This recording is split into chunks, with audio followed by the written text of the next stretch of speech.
Did I just make a huge mistake? No, I don't think so. This Mac Studio, which is like literally a Mac Mini on steroids, is insane.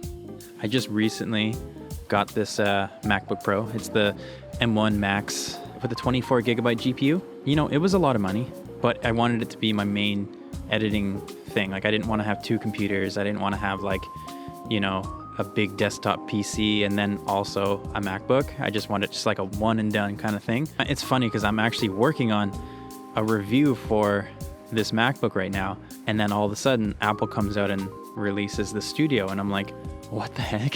The baseline Mac Studio, it has the exact same specs as this MacBook right now. It's for like half the price, which is nuts. If you want, you can move up to the 32 core, or you know, you can get 64 gigabytes of memory, or you can get more storage. But if you were just to go get this Mac Studio, you would basically be getting the power of this laptop for half the price, which is just like unfair.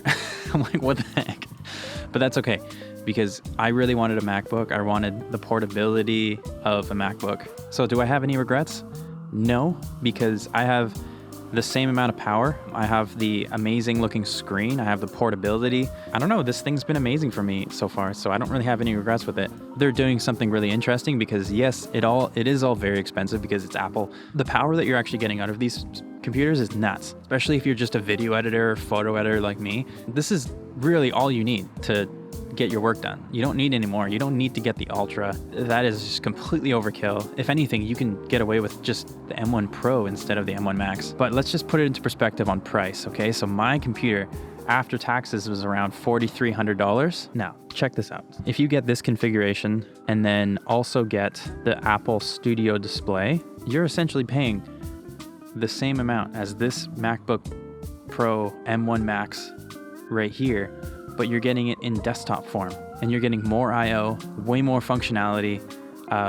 You're just not getting the portability. That's crazy.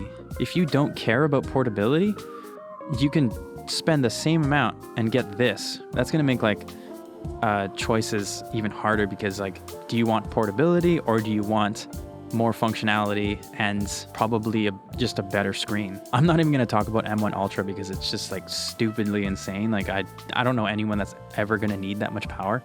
Like, I know guys that are shooting red Komodos and red Raptors and they use an M1 Mac Mini. Like, and they're just getting away with it. Like, I don't know, it's nuts. And I also think it's hilarious that this Mac Studio is like a fraction of the price of the Mac Pro that came out a couple years ago, and it's like more powerful probably. Like, it's just like, it's more efficient, it's less power consuming, and they're probably gonna announce the Mac Pro very soon, and that thing's gonna be just like a spaceship in a box. Like, it's just nuts. The Studio monitor on its own is very overpriced. I think it's so expensive. You can get a 27-inch like color calibrated monitor for like a fraction of that price. But if you purchase this whole Studio setup, like the M1 Max Mac Studio plus the display, you know, it's around $4,000, and that's a really good setup, like a home desktop setup for all of your editing needs. Say you don't want to spend the money on the display. So let's just go through this right now. What you can do is you could just get the baseline Mac Studio, maybe make this one a little bit better. If you want, you can get more storage. I would go up to like 1 terabyte of storage at least. And then what you can also do is get a 14-inch MacBook Pro with the M1 Pro, and just keep everything at like, maybe go up to the 10 core because it's a lot better, but then just keep everything baseline. If you want, you can go up to 32, but you know, if this isn't going to be your main computer, then I would just keep it at the baseline. So right now, $4,300, you're paying like the same amount as this computer, but you're getting a desktop and a laptop. So you have the best of both worlds. And if you want, you can add a better monitor and stuff. There's ways to save, and there's ways to like configure it to your needs.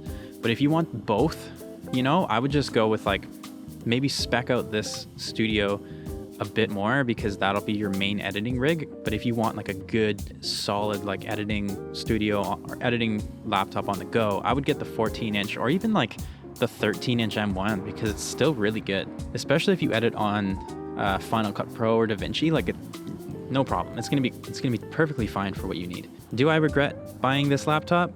No, because I think it's amazing. I think it's still super good. I'm actually really excited to make my review because like I'm just pumped about it. Like this is like honestly the dream laptop that I've always wanted, and it works so well for my needs. It's everything that I'll ever need for a long time. I'm able to even plug it into a display and use it as a desktop, and it works just great. So I don't think I need the studio. I think if you want like a computer that's not going to move and you want it to be like Mac oriented, the studio makes a lot of sense. You know, when the Mac Pro comes out, nobody's going to need that. Super high end studios will use that, but like I can't think of anyone that's going to need the M1 Ultra. Like it just makes no sense to me. It's very windy right now. It's actually really cold. I don't know why I chose to shoot out here. I just thought it looked nice. It's kind of my reaction to the M1 Studio.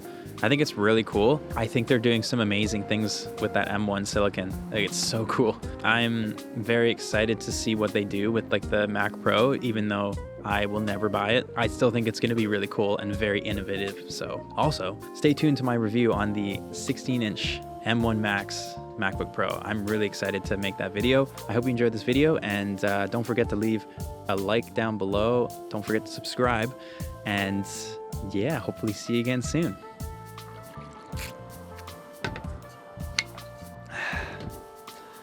All right.